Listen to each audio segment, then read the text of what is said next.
નમસ્તે મિત્રો, આપણી YouTube channel A G star with પર્વતમાં તમારા બધાનું હાર્દિક સ્વાગત છે.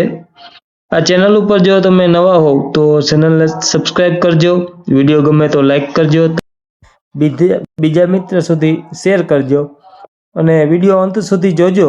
વિડીયો તમને કેવો લાગ્યો અંતે તમે કોમેન્ટ કરજો. આપણે ધોરણ 6 એનો વિષય ગુજરાતી પ્લસ એનું પહેલું કાવ્ય આજે જોઈશું અને સમજૂતી મેળવીશું. કાવ્ય છે પર્વત તારા અને આ કાવ્યના આપણે લેખક છે સુરેશ દલાલ. કાવ્યના કવિ છે સુરેશ દલાલ. કવિનો થોડો પરિચય પહેલા મેળવી લઈએ, પછી આપણે કાવ્ય જોઈશું. તો સુરેશ દલાલનો જન્મ ઠાણા મુંબઈમાં થયો હતો. એકાંત, તારીખનું ઘર, નામ લખી દઉં જેવા કાવ્ય સંગ્રહો તેમણે આપ્યા છે. તેમણે નિબંધો પણ લખ્યા છે. તેમને રણજીતરામ સુવર્ણચંદ્રક અને સાહિત્ય અકાદમી પુરસ્કાર પ્રાપ્ત થયેલા છે. આ સુંદર પ્રાર્થના છે. પ્રાર્થનામાં આવતા પર્વત, નદી, સરોવર, દરિયો, વૃક્ષો, સૂર્ય, ચંદ્ર, તારા અને પ્રાણી, પક્ષી, જીવજંતુઓ વગેરે કુદરતી અંશોનો મહિમા વર્ણવવામાં આવ્યો છે. અહીં કવિ કુદરતના સઘળા અંશોમાં ઈશ્વરને જુએ છે. આ આપણો કવિ પરિચય અને કાવ્યનો પરિચય. સુંદર કવિએ પ્રકૃતિનું અને ઈશ્વરને રજૂ કરતો કાવ્ય અહીં રચના કરેલી છે. તો પહેલા આપણે કાવ્યને ગાશું. તમે પણ મારી સાથે ગાવાનો પ્રયત્ન કરજો અને જો તમને ન આવડે તો શીખી અને પછી ગાજો. ખૂબ સુંદર ઢાળ છે કાવ્યનો. પર્વત તારા પહોળા ખંભા, સરોવર તારી આંખ, હે ઈશ્વર હું તને જોઉં છું ક્યાંક ક્યાંક ને ક્યાંક. દરિયો તારો દિલ વિશાળું, વૃક્ષો તારી વાત, મેઘ ધનુષ્યના રંગમાં તું રમી રહ્યો રળિયાત.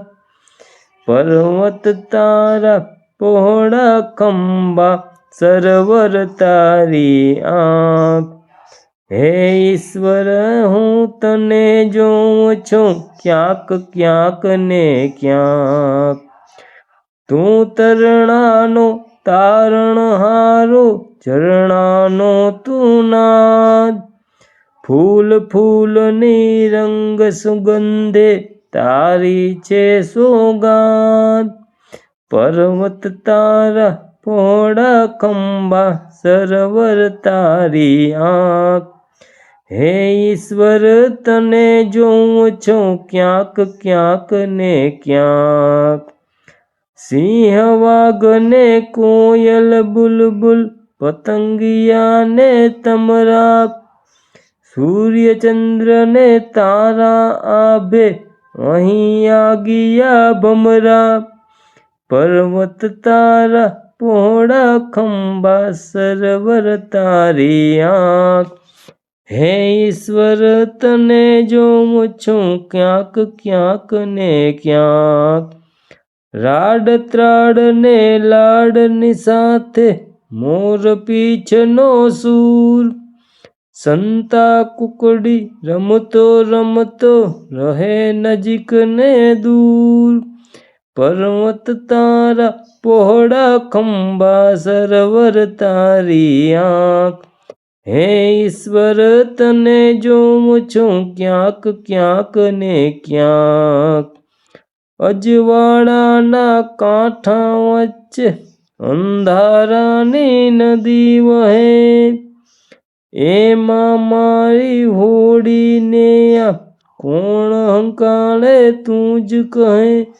પર્વત તારા પહોળા ખંભા, સરોવર તારી આંખ, હે ઈશ્વર તને જોઉં છું ક્યાંક ક્યાંક ને ક્યાંક.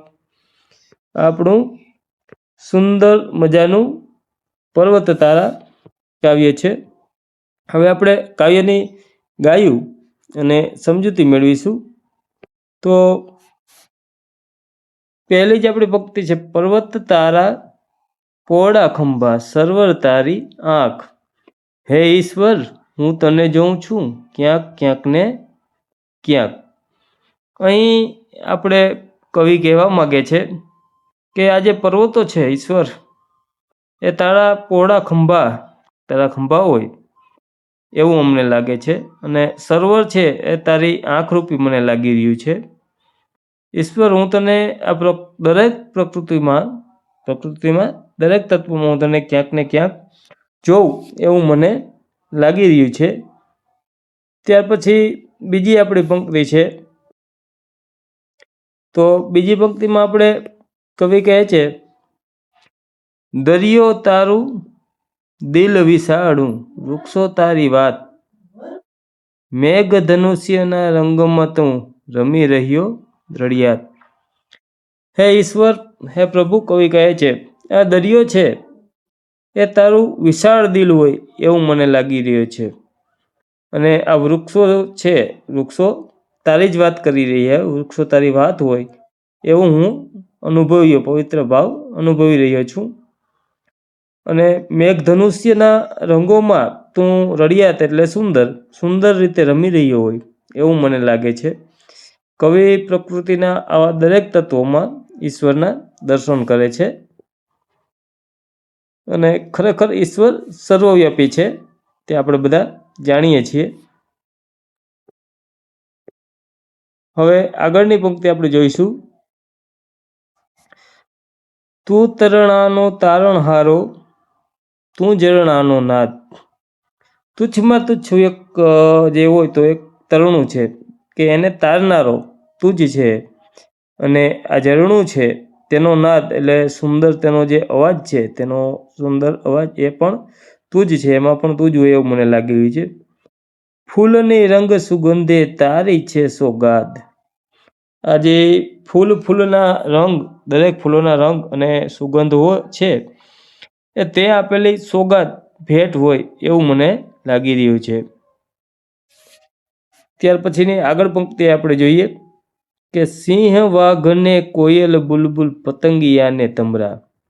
સિંહ, વાઘ ને કોયલ, બુલબુલ એક પક્ષી આવે છે નાનું ચકલું જેવું, ખૂબ સુંદર તેનો અવાજ છે. તે પતંગિયા આપણે જેને તિતલી કહીએ છીએ, ઉડતા હોય તે પતંગિયા, અને તમરા કે જેઓ રાતે બોલતા હોય છે, ત્રમ રાતની સમય અવાજ કરે છે, એ બધામાં તારી જ રચના છે, એમાં તું જ છે. સૂર્ય ચંદ્ર ને તારા આભે અહીં આગિયા ને ભમરા. આ સૂર્ય, ચંદ્ર અને આ જે આભમાં તારા છે, અહીં આગિયા એટલે એક એવું જીવડું કે જે રાતે ઉડતું હોય તો તેમાં પ્રકાશ થાય છે, લાઇટ થાય, દીવો બળતો એવું લાગે, અને ભમરા, આ બધામાં જ તું હોય એવો મને આભાસ થાય છે. રાડ ત્રાડ ને લાડની સાથે મોર પીછનો સૂર. રાડ એટલે બૂમ પાડવી, ત્રાડ એટલે મોટી ગર્જના કરવી, ને લાડ એટલે વહાલ કરવું, અને સાથે જે મોરપીંછનો સૂર છે, મોરપીંછના જે અલગ અલગ રંગો છે, તે બધા જ રંગોમાં સંતા કુકડી રમતો રમતો રહે નજીકને દૂર. સંતા કુકડી રમતો રમતો રહે નજીકને દૂર. મને લાગી રહ્યું છે કે આ બધાની વચ્ચે તો ક્યાંક સંતા કુકડી રમતો હોય એ રીતે મને અનુભવ થઈ રહ્યો છે, એ રીતનો હું ભાવ અનુભવી રહ્યો છું. ક્યારેક તું મારી નજીક હોય છે તો ક્યારેક મારાથી દૂર હોય છે એવું મને લાગી રહ્યું છે. કવિ આ પંક્તિમાં આપણને એવું સમજાવે છે. આગળની પંક્તિ છે, ખૂબ સરસ પંક્તિ છે આગળની. અજવાળાના કાંઠા વચ્ચે અંધારાની નદી વહે. અજવાળાના કાંઠા વચ્ચે એટલે કે આ બંને જે કાંઠો છે, બંને બાજુ અજવાળું છે, અને વચ્ચે અંધારાની નદી, અંધારારૂપી એટલે દુઃખરૂપી, કે મારી જીવનરૂપી, કે જેના વિશે હું જાણતો નથી, મારા જીવન વિશે કોઈ જાણતો નથી.